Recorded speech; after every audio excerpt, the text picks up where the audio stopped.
Everybody told Edmund Calloway that money could not buy loyalty. He did not believe them. Not for 78 years. He believed it the way you believe. A sign on a road you never planned to take, sure. Fine, somebody must need that warning, but not me, never me. I have built 3 companies, and a foundation, and a tower, with my name on the side of it in letters you can read from the freeway.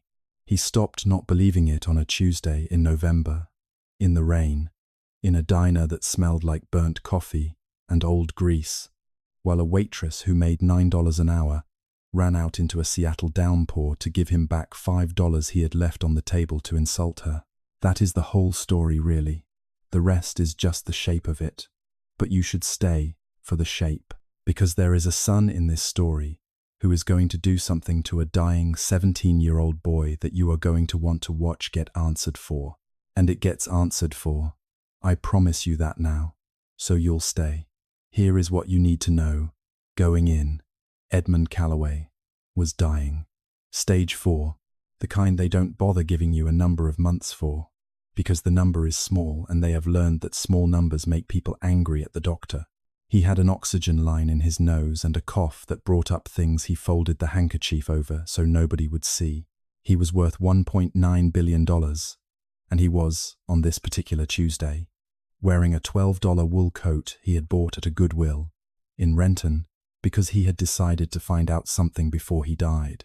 He had decided to find out whether there was a single human being left in the world who would treat him like a human being when he had nothing to give them. The people circling his deathbed could not answer that question for him.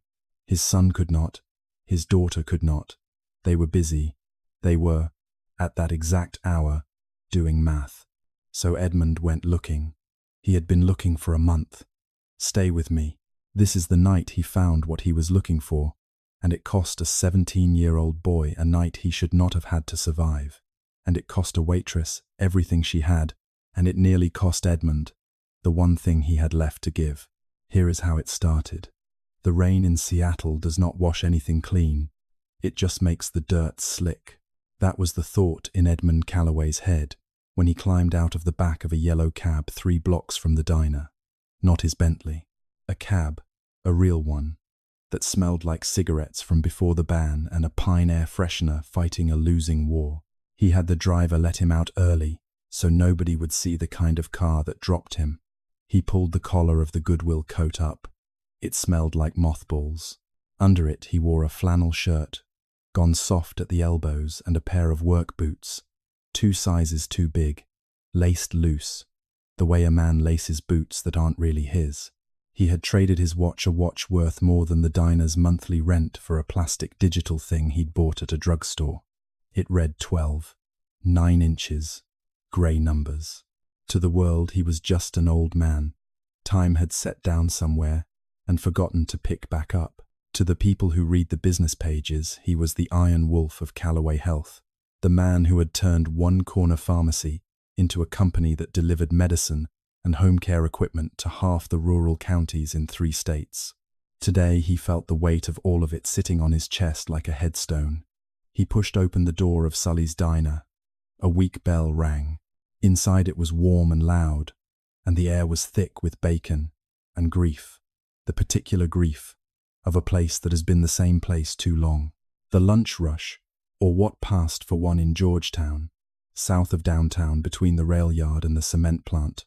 Truck drivers, 2 guys in reflective vests off a shift, a teenager who should have been in school, hunched over a phone.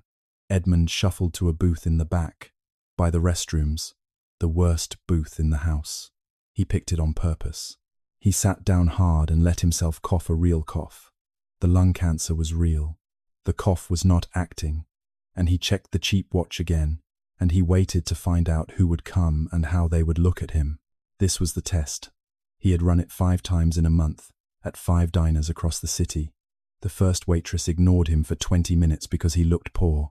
The second smirked when he asked for tap water. At the 3rd place, the manager asked him to leave before he'd ordered, citing loitering, in a voice you'd use on a dog that had wandered in.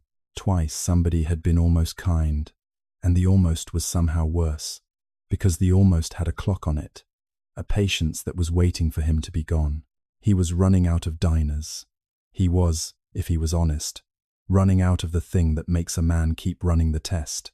He had about decided humanity was a story people told to feel better, and that he would go home and let the vultures pick him apart and not care. Because what was the difference? Be right with you, Hon. The voice came over the clatter of plates. Edmund looked up and caught a blur of motion. A young woman, maybe mid-20s, dark hair scraped into a ponytail that had given up around hour 6 of a double. Her name tag sat crooked, and the marker had bled. It said Maddie. She came back fast, balancing 3 plates up one arm. She set them down at a table of cement workers who looked at her the way men look when they think being tired gives them the right. She ignored it with a smile worn so smooth it had stopped being a smile and become a kind of armor. Then she turned to Edmund. Sorry about the wait. She pulled a pad from her apron. Up close, she looked exhausted in a way. No concealer touched there was a grey under her eyes, and her shoes were splitting at the seam where the sole met the leather. It's ugly out there. You doing okay? Coffee, Edmund grunted, keeping his chin down. Tap water. No ice. And I'll look at a menu, but don't hold your breath for the steak. It was rude. It was meant to be. Most waitresses would have rolled their eyes at the back of his head. Maddie just smiled, and this one was real. You could see it land in her eyes before her mouth got there. Steak's $18 and not worth 12, she said. But the meatloaf today's actually good. Lou doesn't ruin it on Tuesdays. I'll get your water. She was back in 30 seconds. Water, no ice. Exactly right. I need a straw, Edmund said, sharper than he had to. My hands shake. That part was true. She produced one without a word. This table's sticky, he said, dragging a finger across the laminate. Disgusting. Maddie did not sigh. She did not look at the ceiling. She set the water down, took a rag out of her apron, and scrubbed the table until it squeaked. Better? She asked. Gentle. I know how much that gets under your skin. My dad couldn't stand a sticky table either. Edmund looked at her. Your dad? Yeah. Something dimmed in her. Just slightly. The professional cheer thinning out. He was particular too. Like you. I'm not particular, Edmund said. I'm old. There's a difference. She laughed. A real one. Fair enough. So meatloaf man. Or are you a breakfast for lunch type? Black coffee. Slice of apple pie. Warm it up. If it comes cold, I'm sending it back. You got it. And then, for the next hour, Edmund Calloway made Maddie Renner's life hell. He sent the coffee back 3 times. Too hot. Too cold. Tastes like mud. He said the pie was too sweet. He dropped his fork on the floor twice, on purpose, just to watch her bend for it. The whole time she was running between 6 tables, and a soda machine that had quit, and a baby screaming at table 4. And every time she came back to his booth, she treated him with a patience so strange and so steady that it started to frighten him, because he knew what was on the other side of that patience in his own house. Last week, his daughter Vivienne had thrown a glass of Chardonnay at a housekeeper because the wine was room temperature. His son Preston had fired an assistant for looking him in the eye. Edmund had given those 2 children everything the world has to give, and they had turned into something he did not have a name for. Why are you being kind to me? He thought, watching Maddie wipe sweat off her forehead with the back of her wrist. What's the angle? What do you want? Finally, he signaled for the check. $8.50. He took out a battered Velcro wallet and made a show of fumbling, letting her see he had a couple of 20s in there, but mostly singles and lint. He put down a 10. Keep the change, she asked, reaching for it. No. He snatched the bill back. I need change. Break it. She blinked, but nodded. Sure. She came back with a 5 and 5 ones. Edmund took the ones and pushed them deep in his pocket. He left the single 5 on the table. Then he leaned in close, looked her dead in the eye, and lied. Service was slow, he said, and the pie was mush. He stood, faked a limp, and started for the door. A $5 tip on an $8.50 check is 60% generous, on paper. but he had taken her best booth for 90 minutes in the rush, worked her 3 times as hard as anyone in the place, and insulted her to her face on the way out. Most people would be relieved he was leaving. He pushed out into the cold, and he waited. This was usually the part where the waitress muttered something at his back. In Tacoma, one of them had followed him out and thrown coins.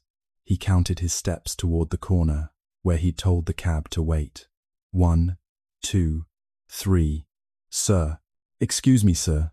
Edmund stopped. A small smile touched his mouth. Here it comes, he thought. The anger. Let's hear it. He turned.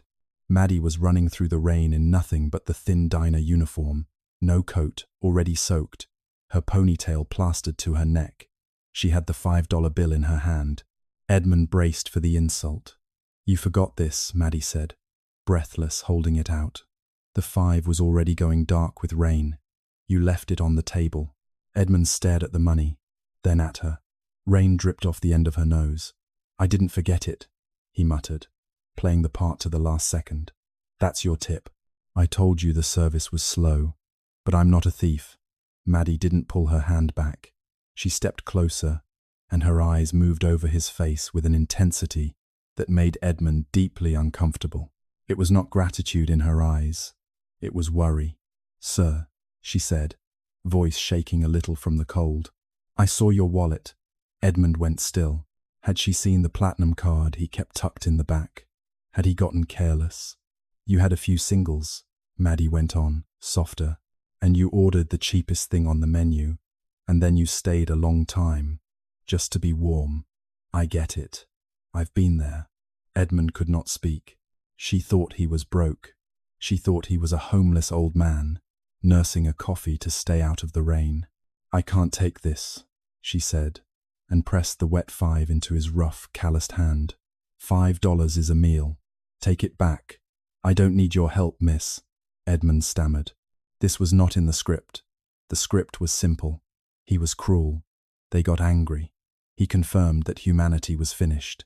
He had not budgeted for this. This isn't charity, Maddie said, firm now. She dug in her apron pocket. And here, she pulled out a small, crumpled piece of paper. A coupon. Early bird breakfast. Free. Eggs. Toast. Coffee. Expires tomorrow. I was going to use it, she said. But you take it. Come back in the morning. Ask for me. I'll make sure the coffee's actually hot this time. She smiled again. That same smile that hurt to look at. Why are you doing this, sir? I was awful to you. You weren't awful, Edmund said. The words came out of him sideways. I was awful to you. Maddie shrugged, wrapping her arms around herself against the cold. My brother's sick. Real sick. And there are days he gets angry, yells at me, throws things. But I know that's not him. That's the pain talking. She looked at him straight on. You look like you're in pain, sir. You don't have to be nice to deserve a hot meal. She was shivering hard now. I gotta get back in. My boss'll lose it. Take the money. Use the coupon. She turned and ran back toward the diner, the bell jangling as the warmth and the grease swallowed her. Edmund Calloway stood alone on the corner. The wet 5 and the crumpled coupon weighed more in his hand than any merger he had ever signed. The rain soaked through the cheap coat and chilled him to the bone, but his chest was on fire. You look like you're in pain. She had seen him. Not the billionaire, not the CEO. She had seen the old man so far gone that his own children would not say his name in a room where he could hear it. A black town car slid to the curb. The window came down. Mr. Calloway. The driver was a big, quiet man named Bishop. He had worked for Edmund 11 years and worried about him like a son nobody had told him he was. You've been standing in the rain 5 minutes, sir. You all right? Edmund did not answer right away. He looked at the coupon. Free early bird breakfast.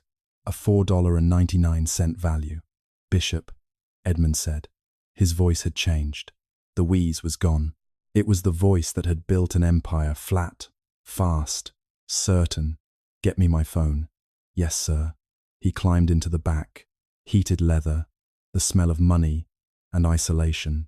He dialed a number he knew by heart. Gordon Sloan. A voice answered on the second ring. his personal attorney and oldest friend, 40 years. Gordon, I need you at the penthouse tonight. 7 o'clock. Edmund, everything okay? You sound strange. Did the doctor tell you something? No. Edmund watched the diner shrink in the rain behind him. The doctor told me I'm dying. I already knew that. But I just found out I'm still alive. The will, Gordon. The draft we finalized last month. The one leaving everything to Preston and Vivienne. It's ready for your signature. Bring it, Edmund said. And bring the shredder. There was a long pause on the line. Edmund, that's 3,000 pages of legal architecture. You can't just... I said, bring it. And Gordon, hire a private investigator. The best one you know. I need a full background on a woman named Maddie Renner. She works at Sully's Diner in Georgetown. I want all of it. Her debts, her family, her past, everything. Is she a threat? Is she running a con? Edmund looked at the coupon. Maddie, it said on the back, in blue ink. No, he said quietly. She's the only real person I've met in 10 years. He hung up. The penthouse, at the top of Calloway Tower, was not a home. It was a museum of silence. Glass on 3 sides. The lights of Seattle spilled out below like dropped diamonds. Elliott Bay, a sheet of black beyond them. Inside, the air was thin and still. Edmund sat in a leather chair with the oxygen line hissing softly behind his ears. Across the mahogany coffee table sat Gordon Sloane, who had aged a decade since their phone call 4 hours earlier. Between them, on the table, sat the thing, the Calloway Family Trust, the crowning legal work of Edmund's life, a fortress built to move nearly $2 billion to Preston and Vivienne, with the government taking as little as the law allowed. A heavy commercial shredder sat beside the table where the staff had wheeled it in. Do it, Edmund said. Gordon's hand hovered over the machine. Edmund, please, even if you're angry at the kids, this is real. If we destroy this draft and something happens to you tonight, the estate goes through probate. The government takes 40%. The wolves tear the company apart. Your life's work. The wolves are already in the house, Gordon. Edmund coughed, pressing the handkerchief to his mouth, folding it fast, so Gordon would not see the red. I'd rather the government had it than those 2 ungrateful parasites. He leaned forward, his eyes burning with a fevered intensity. Preston hasn't called me in 3 months, except to ask for a wire transfer. Vivienne moved my hospice nurse to the guest house because she didn't like the smell of dying in the main hall. I built an empire, Gordon, and I raised 2 people who do math when they look at me. He pointed a trembling finger at the shredder. Destroy it. Gordon exhaled, defeated. He fed the first sheaf of pages into the machine. The mechanical grinding filled the room. Savage, and somehow deeply satisfying. They watched as Preston and Vivienne's inheritance turned, page by page, into confetti. The last page vanished into the teeth just as the elevator at the end of the hall chimed. A man stepped out in a wet trench coat, a manila envelope clutched to his chest. This was Hugh Marlowe, the investigator Gordon had hired, expensive, discreet, frighteningly efficient. Mr. Calloway, Mr. Sloane. Marlowe nodded, shaking rain off his hat. He didn't sit. He walked straight to the table and set the envelope down. That was fast, Edmund said. Maddie Renner isn't a ghost, sir. Marlowe's voice was even. People like her don't leave a criminal record. They leave a survival record. Edmund opened the envelope. The first thing he saw was a photograph of Maddie, years younger, in a graduation gown, smiling a real smile, not the tired one from the diner. Madeline Renner, 24, Marlowe recited, valedictorian of her high school, accepted into the pre-pharmacy program at the University of Washington on a partial scholarship. She wanted to be a pediatric pharmacist, make the medicines for sick kids. Edmund ran his thumb across the photo. She's not a pharmacist. She's pouring coffee. She dropped out 3 years ago. Marlowe drew a second photograph from the stack. A teenage boy, pale and thin, in a wheelchair. This is Theo Renner, her younger brother, 17, diagnosed at age 5 with Duchenne muscular dystrophy. It's a genetic disease. It wastes the muscles, then the heart, then the lungs. There's no cure. Their parents died in a car accident when Maddie was 19. She became his sole legal guardian, dropped out of school to do it. The room was silent except for the hiss of the oxygen. Insurance? Edmund asked. Ran out 2 years ago, Marlowe said. State aid covers the basics. But Theo needs a breathing machine at night, a BiPAP, and a cardiac drug regimen, and one of the newer DMD medications runs $4,000 a month before the discount card, which she can't always get. She works doubles at the diner and cleans offices at night. I pulled her credit, Mr. Calloway. It's a horror show. She's maxed 3 cards keeping his equipment running. She's about $145,000 in debt. Edmund closed his eyes. He thought of the $5 bill in his pocket. She was drowning, suffocating under the weight of a world that did not care about her or her dying brother. And when she saw a rude, cranky old man she thought was hungry, she gave him $5. She had not given him what she could spare. She had given him what she could not. There's one more thing, Marlowe said, and his voice dropped a notch. I spoke to the manager of their apartment building. He told me they're being evicted next Tuesday. They're 3 months behind on rent. And the building changed hands 2 months ago, bought by a Shell LLC. Renovation eviction play. He's clearing the whole place out. Edmund's eyes snapped open. Evicting a dying boy. Business is business, sir, Marlowe said, though he looked like the words tasted bad. Edmund stood. The sudden motion swam his vision, but he gripped the table, knuckles white. No more, he growled. Gordon, get your pad. Tonight we write a new will. Edmund, Gordon warned, you cannot leave a $2 billion fortune to a waitress you've met once. The courts will throw it out. They'll say you were incompetent. Preston will sue her into the ground. He'll destroy her. I know. Edmund smiled, a cold, predatory smile no one had seen in a Calloway boardroom in years. That's why I'm not going to leave it to her. Not directly. We're going to be smarter than that. We're going to set a trap. He looked at the photo of Maddie and her brother, Marlowe. Find out who owns that building. I want to buy it. Cash. By tomorrow morning. The building and the eviction notice which I want framed. He turned toward the glass, toward the city he had conquered. For the first time in a long time, he had a job to do. He was not simply dying anymore. He was hunting.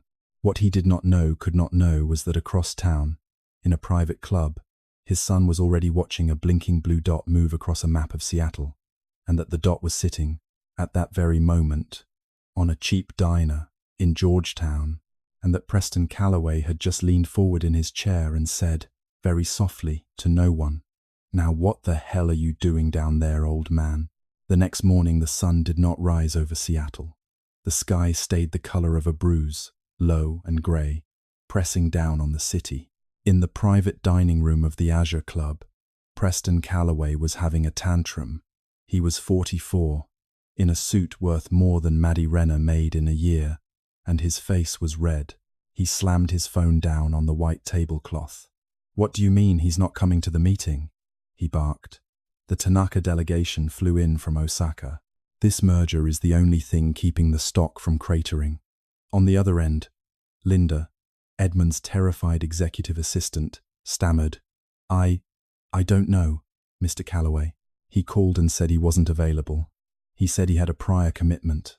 A prior commitment. Preston laughed, ugly. "He's dying.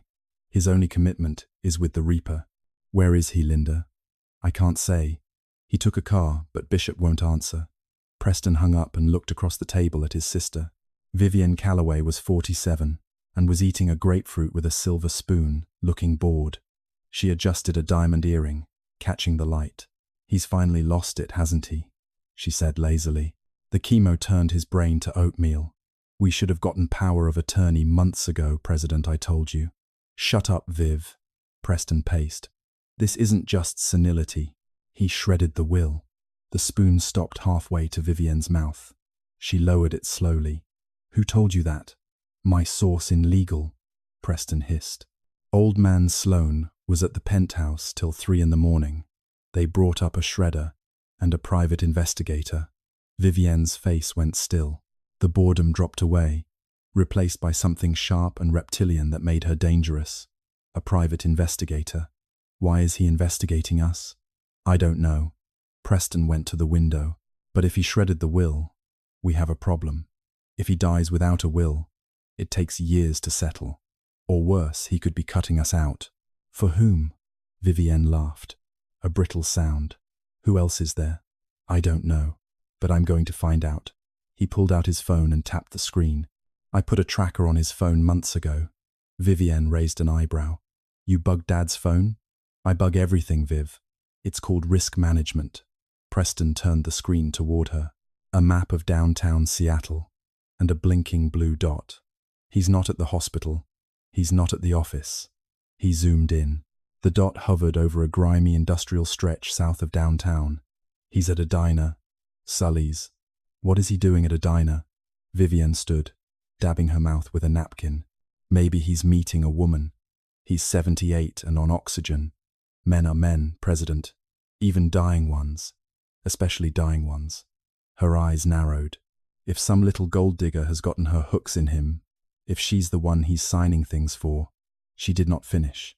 The threat hung in the air, fully formed. Let's go, Preston said.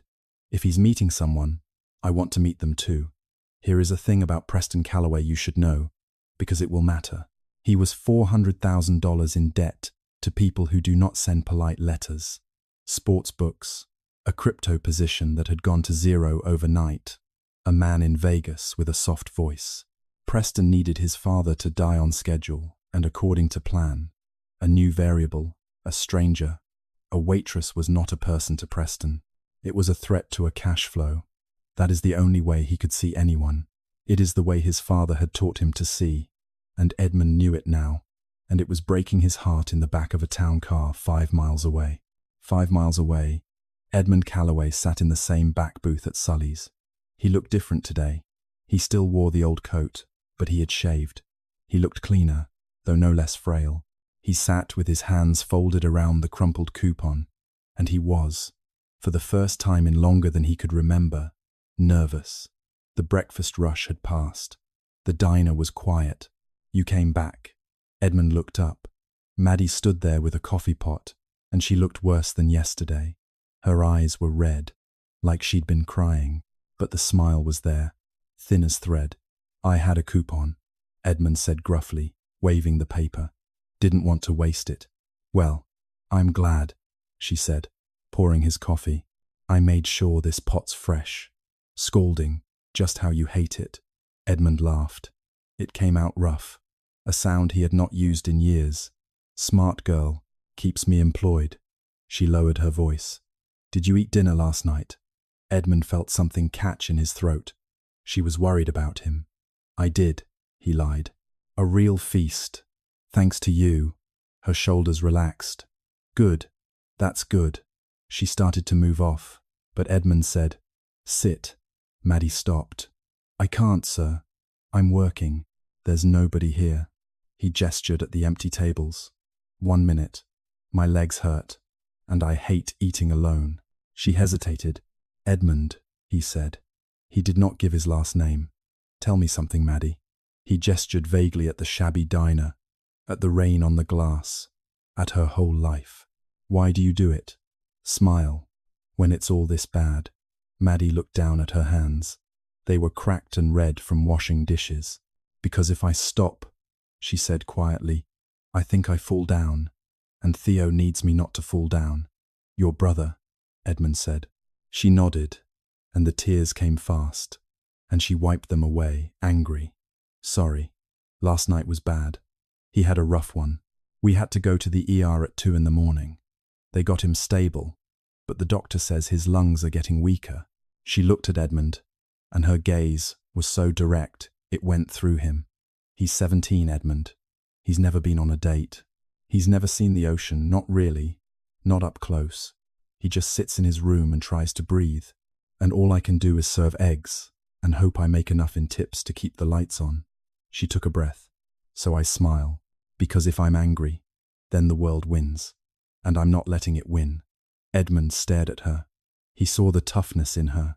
It was the toughness he'd had once, young, building his company out of the back of a borrowed pharmacy. But his had been forged out of greed. Hers was forged out of love, he almost told her. Right there, almost said, "Girl, I'm going to fix all of it. I'm going to make your debts disappear and put your brother in the best room in the best hospital in this state, and you will never wash another dish as long as you live." He almost said it. He didn't, because he had learned a long time ago that telling people about the money was how you found out who they really were, and he could not bear to find out that she was like the rest. Not yet. He wanted one more morning of her being kind to a poor old man. He got one more minute, anyway, because at that moment, the front door of the diner did not just open, it hit the wall. The bell didn't ring so much as rattle against the glass. Edmund didn't turn around, but he watched Maddie's eyes go wide and confused as she looked over his shoulder at whoever had just walked in out of the rain. And then he heard his son's voice, and the morning ended. "Dad," Preston said. "There you are." Edmund turned slowly in the booth. Standing in the doorway of the shabby diner, looking like aliens in their designer trench coats and Italian leather shoes, were Preston and Vivienne. Behind them, the rain came down in sheets. Preston walked in, his eyes sweeping the diner with disgust until they landed on his father. Then they slid to Maddie. He looked her up and down the stained apron, the messy ponytail, the cheap name tag. A contemptuous smile crawled onto his face. "So," Preston said, voice dripping, "this is her, the one you ran off to play house with." Vivienne stepped up beside him, arms crossed. "She looks expensive, Dad, but I think you're overpaying." Maddie stood, confused and defensive. "Excuse me, who are you?" Edmund stood too. This time he did not need a cane. He straightened up all the way up, the frailty falling off him like the cheap coat, replaced by the bearing of the iron wolf. "Sit down, Maddie," Edmund said, his voice cold and commanding. "My children are here, and they're about to leave." Preston laughed and stepped closer to the booth, crowding the space. "We're not going anywhere, old man. Not until we figure out why you're playing husband to the help while the company burns." He turned to Maddie and pulled out a checkbook. He clicked a gold pen. "All right, sweetheart," Preston said. "Let's cut to it. How much? What's it take to make you disappear and never say the name Calloway again? 10? 20? Maddie looked from the checkbook to Edmund, and the color drained out of her face. "Calloway," she whispered. She knew that name. Everyone in Seattle knew that name. It was on hospital wings and skyscrapers, and the side of the trucks that brought medicine into the city. It was on the breathing machine in her brother's bedroom. The BiPAP that kept Theo alive at night had a small molded plate on the side that said, "Calloway Health," and she looked at the old man now, and she remembered tracing that word with her thumb at 3 a.m, praying over it. Edmund watched the understanding arrive in her eyes, and behind it, the betrayal. She realized he was not a poor old man. He was a billionaire. He had tested her. "Maddie," Edmund started. "Don't." She stepped back, her voice trembling. "It's you, the billionaire, the medicine company, the machine in Theo's room. That's your name." She put a hand on the counter to steady herself. "You're him." "Yes," Preston cut in, ripping the check loose and slapping it down on the sticky table. "He's him, and you're done. Take the money and go back to the kitchen." Edmund's hand moved faster than anyone expected for a dying man. He snatched the check off the table and tore it in half. His voice dropped to a low growl that rattled the windows. "Get out." Preston's face purpled. "You're making a mistake. We're doing this for your own good. We're going to file for a competency hearing. We'll have you declared incapacitated before you can hand a single dollar to this waitress." Edmund smiled. It was a terrible smile. "Bishop," he called. The kitchen door swung open. Bishop, the enormous driver, had been waiting in the back by the grease trap, exactly where Edmund had told him to stand. He stepped out and filled the hallway. "Walk my children to the curb," Edmund said calmly. "If they resist, carry them." Bishop cracked his knuckles. Preston and Vivienne backed up, a flicker of real fear in their eyes. They knew Bishop. They knew he did not like them. "This isn't over," Vivienne hissed at Maddie as she retreated. "Watch yourself, little girl." They turned and fled, the bell over the door clanging behind them. The diner went quiet again. Edmund turned to Maddie. She was pressed against the counter, shaking. She looked at the torn check on the table, and then at him, and her eyes were wet and furious. "You lied to me," she whispered. "You pretended to be hungry. You pretended to be poor. Why? Is this a game to you? You like laughing at people like me?" "No," Edmund said, and his heart broke saying it. "I gave you my $5. Her voice cracked. "I gave you my coupon. I cried in front of you about Theo, and the whole time you've got $2 billion and a driver who can throw a man through a window. Maddie, listen to me. Please go." She pointed at the door, tears spilling. "Take your money and your driver and go. I don't need your help, and I don't want to see you again." Edmund stood there, the most powerful man in the city, made helpless by a waitress's pain. He reached into his pocket and took out the $5 bill. He set it gently on the counter. "I'll go," Edmund said softly, "but I didn't lie about one thing." She would not look at him. "I was hungry, Maddie," he said. "Starving. I just didn't know what for until I met you." He walked out into the rain, leaving Maddie alone with a torn check and a cold cup of coffee, and a $5 bill she would not touch. But Edmund was not finished. Preston had made his move. Now it was time to counter.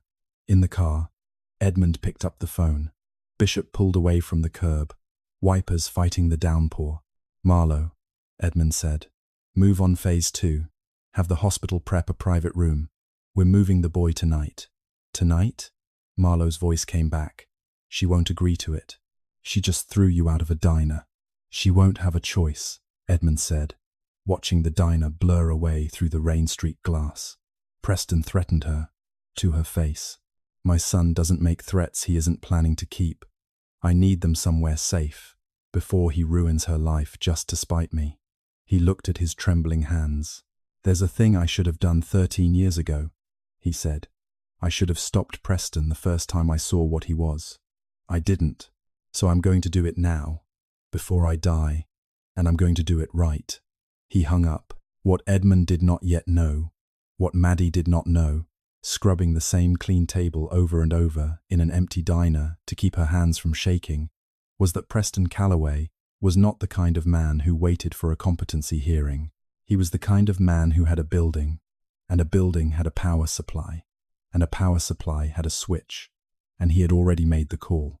By the time Maddie clocked out and rode the bus home through the dark and the rain to the apartment, where her little brother was sleeping with a machine doing his breathing for him, the switch was about to be thrown.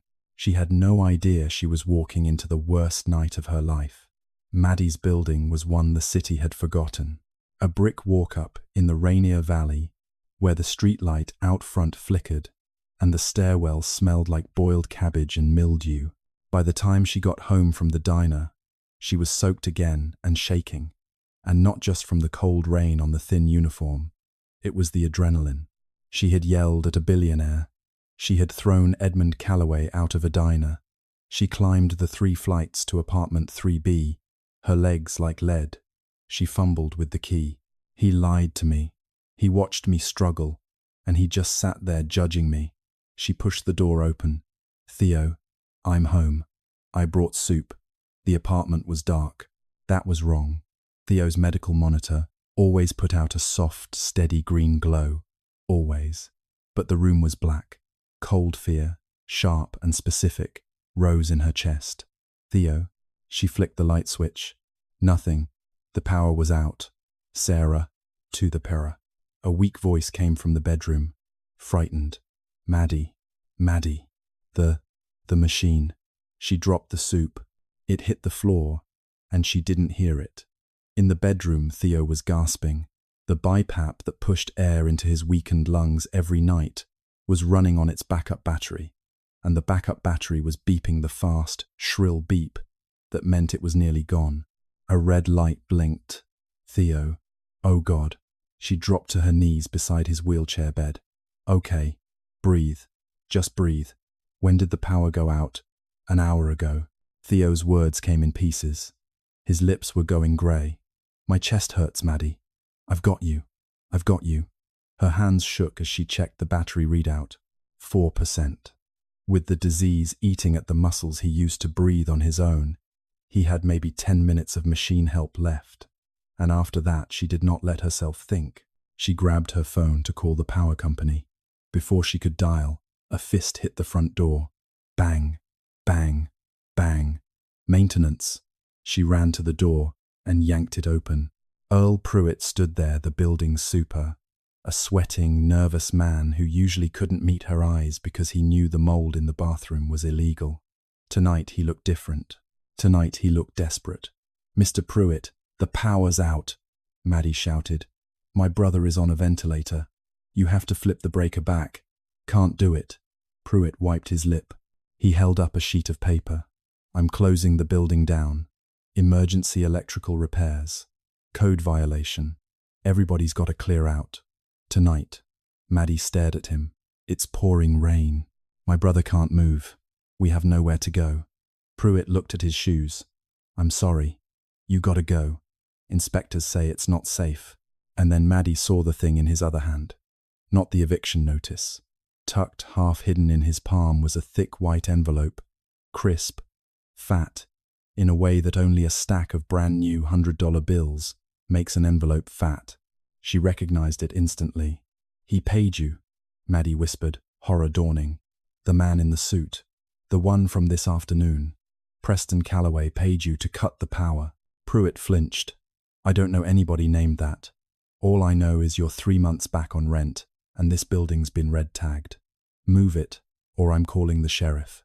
He turned and walked away, leaving her alone in the dark hallway. She stumbled back inside. The machine was beeping faster now. 3%. She was trapped. Preston Calloway was not just cruel. He was trying to kill them. He was showing her that he could switch off their lives as easily as flipping a breaker, just to punish her for embarrassing him. She ran to Theo and began pulling the heavy unit, trying to figure out how to bag air into his lungs by hand through the mask. We have to go, Theo. We have to go right now. Where? Theo gasped, tears on his face. Maddie, where? I don't know, she sobbed. And then the front door did not just open. It came off the latch with a kick. Maddie screamed and threw her body over Theo's. 3 men in dark tactical rain gear moved into the small living room. They were not police. They moved with too much precision. She grabbed a heavy brass lamp off the table, ready to swing. Get back. Get away from him. Miss Renner, stand down. The lead man pulled back his hood. It was Bishop, the driver from the diner. He filled the small room, but his face was not angry. It was urgent. We're not here to hurt you, Bishop said, his voice low and steady. Edmund sent us. We know about the power. Get out, Maddie shrieked, swinging the lamp wildly. You people did this. His son did this. Edmund knows that, Bishop said, stepping in and catching the lamp easily in one hand. He took it from her, gentle. Preston paid the super. He wanted you out on the street. Edmund is trying to stop it. The BiPAP let out one long falling tone. Battery dead. The machine stopped pushing. Theo's chest stopped rising. His eyes went huge with panic as the air just quit. Theo, Maddie screamed. Medics! Bishop roared over his shoulder. 2 of the men rushed past him, carrying a portable medical kit. In seconds they had a mask over Theo's face and were squeezing oxygen into him by hand. One checked his pulse. Pulse is weak, but he's got a rhythm. We need to move him now. Transport units downstairs. Maddie stood frozen, watching strangers handle her brother with a speed and skill she had never seen. Bishop turned to her. Maddie, listen to me. You can stay here and wait for the sheriff to drag you out while your brother suffocates in the dark. Or you can come with us. Edmund has a private critical care unit set up. It's safe, it's warm, and Preston can't touch you there. Why? Maddie wept, the tears running down her face. Why is he doing any of this? Bishop looked at the gasping boy, then back at Maddie. Because he's ashamed, Bishop said. Ashamed that his own blood raised the monster who just turned off your brother's air. Let us save him, Miss Renner. Please. Maddie looked at Theo. The color was coming back into his face as the medic squeezed the bag. She had no money. She had no home. She had no other choice. She nodded, broken. Okay, she whispered. Let's go. They lifted Theo with terrifying ease and carried him down the dark stairwell and out into the rainy night. 3 black SUVs idled at the curb, engines rumbling. Earl Pruitt watched from a window upstairs, and when Bishop turned and looked at him, he yanked the curtains shut. They loaded Theo into the back of an SUV fitted out like an ambulance. Maddie climbed in beside him and gripped his hand. As the convoy pulled away through the flooded streets, she looked back at the building that had been both her prison and her shelter, and she understood that she was stepping into Edmund Calloway's world, a world of billions and private armies, and a cruelty that did not blink. She squeezed Theo's hand. I'm going to beat them, she swore to him, to herself, to nobody. I'm going to beat all of them. They did not go to a hospital. They drove north, to the bluffs above Puget Sound, to a sprawling estate of glass and steel that was less a house than a fortress. Automatic gates swung open. Cedars older than the city lined the drive. Inside it smelled clean, like rain off pine. Theo was rushed to a wing staffed by doctors in white coats, with Calloway Health stitched on the pocket, the same name from the side of his old machine, except now the name was a team of specialists, moving with quiet purpose. A pulmonologist named Dr. Reyes met the gurney at the door, already in scrubs. His name's Theo, Maddie said, hurrying alongside. Duchenne, with cardiac involvement. I have his chart. Doctor, Reyes said, short and calm. Diagnostic code G7010. We've been prepped for 2 hours. He's going to be stabilized. There's a suite for you next door, glass wall, so you can watch the whole time. Go. Let us work. Maddie was led down a white marble hall hung with abstract art, and into a room like a 5-star hotel suite, except one entire wall was glass. Through it she could see the next room, where they were lifting Theo onto a bed that looked like a spaceship. Monitors woke up.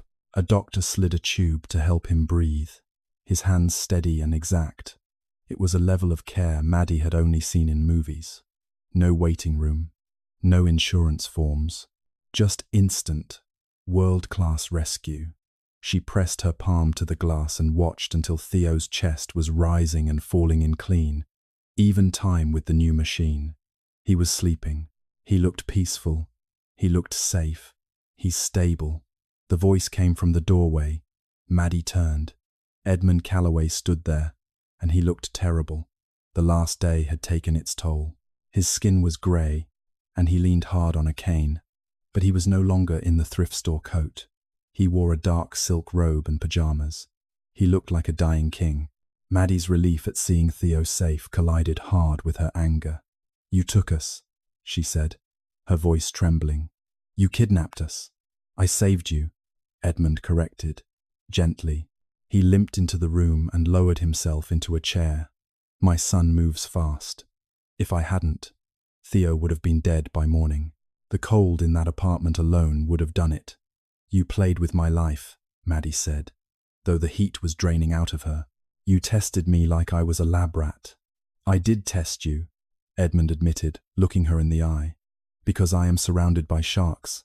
Maddie, everyone I know, my board, my lawyers, even my children looks at me and sees a bank account. They count the days until they can cash me out. I went to that diner to find one person, just one, who saw a human being. He pulled the $5 bill from the pocket of his robe. It was dry now, soft and creased. And then you gave me this, the only honest transaction I've had in 10 years. Maddie looked at the worn bill. So what now? I saved your conscience. You give me a check and you disappear? No, Edmund said. I don't want you to disappear. I want you to stay. Stay? She laughed, bitter. In this house? With your son who just turned off my brother's air? Preston is a coward. Edmund said, his voice hardening. He hits the weak. He won't touch you here. Not while I'm alive. He leaned forward, his eyes burning. I'm rewriting my will, Maddie. But I'm not just leaving you money. Money rots people. Look at my children. I gave them everything, and they became nothing. He took a breath, and for a moment he looked almost afraid. I want to leave you the foundation. Maddie blinked. The what? The Calloway Foundation. It controls 40% of the company. It funds hospitals, research, clinics, equipment for kids like Theo. Billions in assets. It needs a director. It needs someone with a heart. Someone who knows what it feels like to have the lights cut off. Someone who knows what $5 is worth. You're insane. Maddie shook her head, backing up. I'm a waitress. I didn't even finish college. I can't run $1 billion foundation. You kept a dying boy alive for 3 years on minimum wage, with no help, Edmund said. You have more spine than my entire executive team combined. I can't, Maddie whispered. I don't belong in your world. My world is dying, Maddie, Edmund said. Look at me. I have weeks, maybe days. I need to know that when I'm gone, this money doesn't buy yachts and politicians. If Preston gets the company, he'll liquidate the foundation. He'll shutter the research arm. He'll sell the patents, including the one for the drug, keeping your brother alive, to the highest bidder. The words hung in the air. It was not a threat from Edmund. It was a forecast. You're asking me to go to war, Maddie realized, with your family. I'm asking you to win it, Edmund said. I'll give you the weapons. Lawyers, advisors, money, leverage. But you have to be the one to use them. Maddie looked through the glass at Theo. For the first time in months, he was breathing easy. This house, this money, it could save him. It could save thousands like him. But the price was stepping into a nest of snakes. Before she could answer, the door to the suite flew open. It was not a nurse this time. It was Gordon Sloane, the lawyer. He was pale and clutching a tablet. Edmund. He was out of breath, ignoring Maddie entirely. We have a problem. A big one. Edmund did not flinch. What did they do, Gordon? Preston and Vivienne just filed an emergency petition in King County Superior Court, Gordon said, swiping at the screen. They're claiming you're mentally incapacitated from end-stage cancer and under the undue influence of a predator. He glanced at Maddie, apologetic. They got an emergency order, Edmund. There's a hearing in 3 days. And until then, they've asked the court to freeze your authority, and they're petitioning to have Maddie barred from the property and from any contact with you. Edmund's face went cold and quiet. They want to lock me up, he said, and erase her. Yes, Gordon said, and they've got a judge who's listening. Maddie felt the fear rise again, but this time something rose with it that was harder than fear. She looked at the old man trapped in the chair, dying, while his own blood tried to destroy him for doing one good thing. She looked at her brother sleeping safe behind the glass, and she made a decision that her whole life of being careful had not prepared her for. She straightened her spine. She smoothed down the stained diner apron she was somehow still wearing. No, Maddie said. Edmund looked up. No, I'm not running, Maddie said. She walked over and put her hand on Edmund's shoulder, a protective gesture, the gesture of a daughter. Mr. Sloane, can you file to fight it? Tonight? I can, Gordon said slowly. But they'll come at you with everything. They'll put your face on the news. They'll call you a gold digger who seduced a senile old man. Then let them, Maddie said. Her mind was racing now. And while they're at it, let's make sure every reporter in this city is in that courtroom. If they want to say Edmund's crazy, let the whole world see the man who saved a dying boy's life last night. Let them see what Preston did to the lights. She looked down at Edmund. You wanted a partner, she said. You've got one. Let's rewrite the will.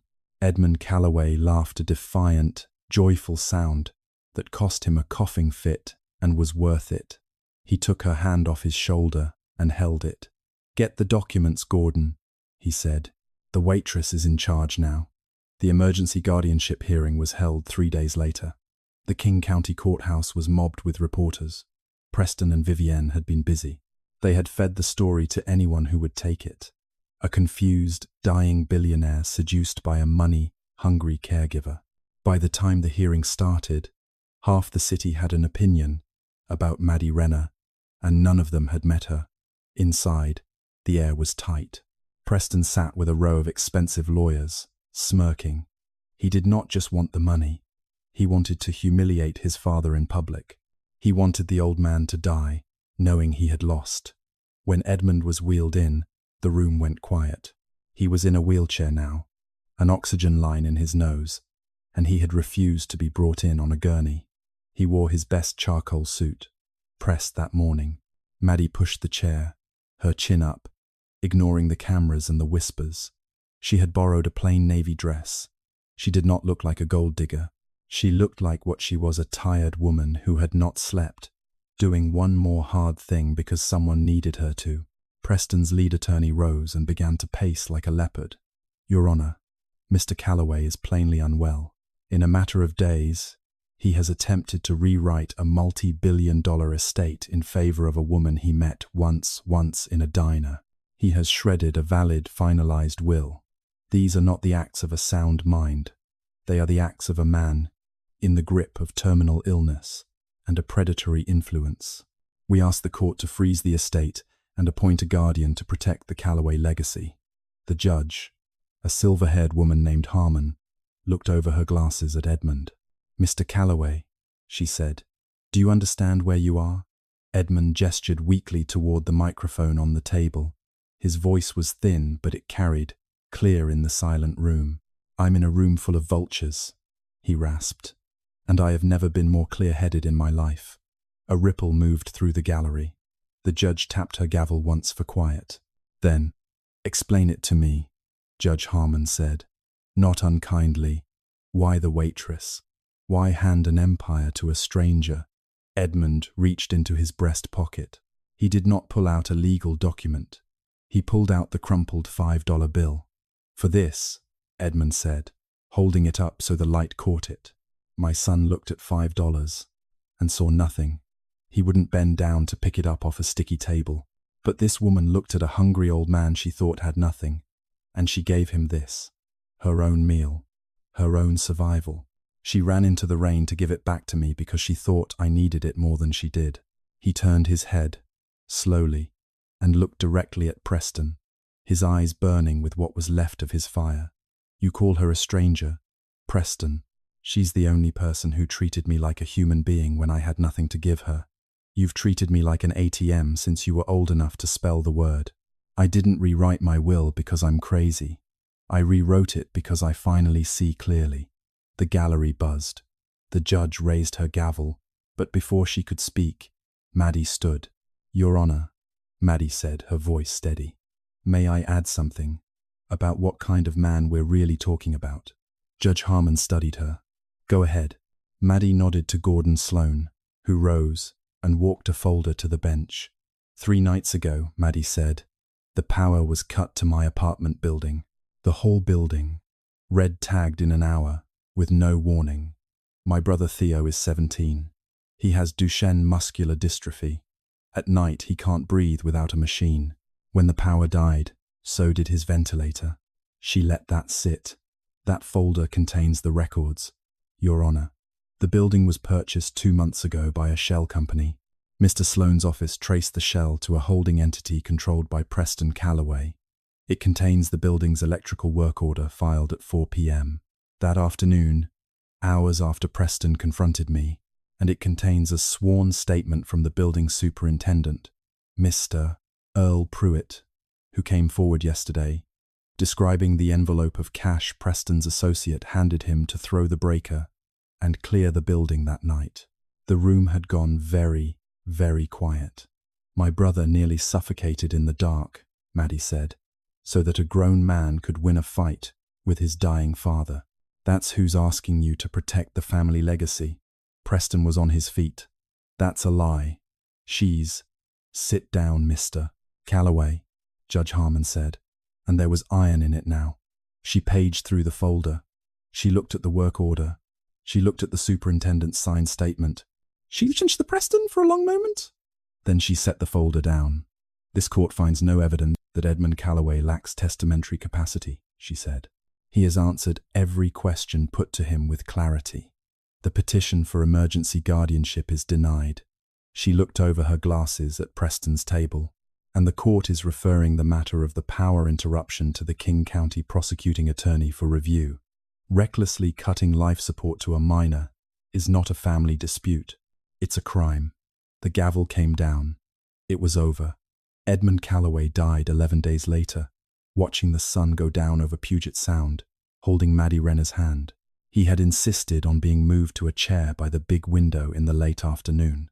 The water was doing the thing it does in the evening, going gold and then pink, and then the deep grey blue of dusk. He had signed the new will the week before, Gordon Sloan and 2 witnesses present. Every page initialed in a hand that the court would later confirm was steady and sound. Near the end he was quiet for a long time. Then he said, "Did Theo see it?" "See what?" Maddie said. "The water." Edmund's voice was barely there. "You said he'd never seen the ocean. This isn't the ocean, but it's close. Big water. Did he see it?" Maddie's throat closed. "I took him down to the bluff this morning. In the chair. We watched a ferry go all the way across." "Good," Edmund said. "Good." He died about an hour after the light left the sky. It was the most peaceful thing Maddie had ever seen, and she had seen a lot of the other kind. The reading of the will was short. To Preston and Vivienne, Edmund left a single sealed envelope. Inside was a $5 bill and a note in his own hand. The note said, "Buy yourself some humanity with this. Don't spend it all in one place." To Maddie Renner, he left control of the Calloway Foundation and a controlling interest in Calloway Health, under one condition, written into the trust in plain language, so no lawyer could twist it, that the company never be allowed to forget what it was for. Preston did not inherit the company. The criminal referral became an investigation, and the investigation found the work order and the superintendent and the trail of money, and within a year, Preston Calloway had pleaded out to charges of reckless endangerment and was removed from the board of the company that bore his name. The gambling debts that had driven him surfaced in the proceedings, and the soft-voiced men in Vegas stopped returning his calls because there was nothing left to collect. Vivienne, who had signed nothing and thrown only words, kept her freedom and lost the only thing she had ever actually wanted, which was the money, and moved to Scottsdale, and was not heard from again. Theo Renner did not die that winter. With real cardiac care and a pulmonology team that answered the phone at 3 in the morning, his decline slowed to something Maddie could live alongside instead of bracing against. He turned 18 in the spring. He had a room at the estate with a window facing the water, and he spent a lot of time there making music. He built beats on a laptop, layered and strange and good, and that autumn, a track he'd made and posted under a name nobody knew got picked up and used by a creator with 2 million followers. And for about a week, Theo Renner was quietly and anonymously a little bit famous, and he refused to tell anyone which track it was, which made Maddie want to throttle him, and also was the most like a normal, annoying teenager he had ever gotten to be. The brick building in the Rainier Valley did not get torn down. Edmund had bought it that first night, cash, the way he bought things. After he died, the foundation deeded it into a community land trust, the kind that keeps a building permanently affordable, so that the people who live there cannot be priced out or red-tagged into the street on a rainy Tuesday. Earl Pruitt, who had come forward and signed the statement that helped sink Preston, was kept on as the super, and the mold in the bathrooms got fixed, finally, and he started looking people in the eye again. Today there is a wing at Seattle Children's that did not used to be there. The sign says Calloway, Renner on it, and it treats kids with neuromuscular diseases, and the families who come through it do not see an insurance form before they see a doctor. It saves lives every year. The foundation tries not to make big claims about the number, because the math is hard and the foundation does not like saying things it cannot defend. But the number is not 0, and in the office of the CEO of Calloway Health, on the wall, framed behind glass, there is no diploma and no stock certificate. There is a crumpled $5 bill, Maddie put it there herself. She runs the foundation now. She finished her degree at night because she wanted to, not because anyone made her. She is, in the careful estimation of the people who work for her, the only person in that building who reads every grant application personally, and the only one who can tell you, off the top of her head, exactly what it feels like to count tips on a bus at midnight and come up short. She has not forgotten what $5 is worth. She makes sure nobody else does either. Okay, let me step out from behind the story for a minute before you scroll away. I want to be straight with you about what this is and what it isn't. This is fiction. Edmund isn't real. Maddie isn't real. Theo, Preston, Vivienne, none of them are real. Calloway Health isn't a real company, though if it were, I suspect its lawyers would be having a long week. But a few things in here are real, and I put them in on purpose. Duchenne muscular dystrophy is real. It's one of the most common, fatal genetic diseases in childhood. It's caused by a change in a single gene, and it almost always affects boys. And it does exactly what the story says. It slowly takes the muscles, and then the heart, and then the lungs. Kids who would once not have made it out of their teens are now, with good cardiac and respiratory care, living into their 20s and 30s and further. A lot of that progress came from families who refused to accept the timeline they were handed and funded the research themselves. If Duchenne has touched your family, or you just want to understand it, look up Parent Project Muscular Dystrophy or the Muscular Dystrophy Association. They are real, and they help real people. The part where the power going out is a life or death emergency that's real too. There are people in your city tonight whose breathing is being done by a machine that needs to be plugged in. A lot of them register with their power company, so they get priority when the grid goes down, and keep backup batteries, and lie awake during storms. If you know someone like that, the most useful thing you can do is not a speech. It's asking what their plan is when the lights go out, and being part of it. Preston, the son, he's fictional, but the thing that drove him isn't. Gambling can become an addiction the same way anything else can, and it can turn an otherwise functional person into someone who does math on his own father's deathbed. I didn't put that in to make a villain look worse. I put it in because if you're the one doing that math right now, or someone you love is, there's a number you can call. It's 1-800-GAMBLER. It's free, it's confidential, and the person on the other end is not going to judge you. Reaching out is not weakness. It's just the first thing. The community land trust at the end is real too. Buildings really do get bought by shell companies and emptied out, and ordinary people really do get pushed out of neighborhoods their families built. A land trust is one of the boring, slow, unglamorous tools that actually works. It keeps a place affordable on purpose, permanently, so that nobody can do to those tenants what almost got done to Theo. They exist in a lot of cities. They are not magic. They are just people deciding that some things should not be for sale. If your neighborhood is going through this, yours might be called something else. Look it up.